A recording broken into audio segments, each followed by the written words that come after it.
Did you know? Children's brains are more plastic than adults. The human brain has a unique ability to rewire and reorganize itself, known as neuroplasticity. This is particularly true for children, whose brains are still developing and forming new connections. This is why children can learn new skills and languages more easily than adults.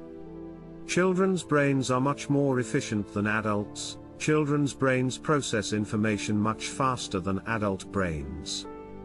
This is because their brains are still developing and have fewer connections, making the connections they have stronger and more efficient. Did you know? Left-handedness is more common in children. Studies have shown that approximately 10 to 12% of children are left-handed, while only about 5% of adults are. This suggests that handedness is not determined by genetics alone and may be influenced by environmental factors during brain development. Children's brains have more white matter than adults. The brain is composed of two types of tissue, gray matter and white matter. Gray matter is the part of the brain responsible for processing information, while white matter is the part that connects different parts of the brain and facilitates communication between them.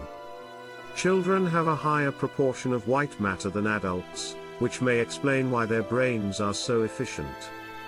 Children's brains are more susceptible to damage from toxic substances. Children's brains are still developing and are more vulnerable to the effects of toxic substances, such as alcohol and drugs, which can cause permanent damage.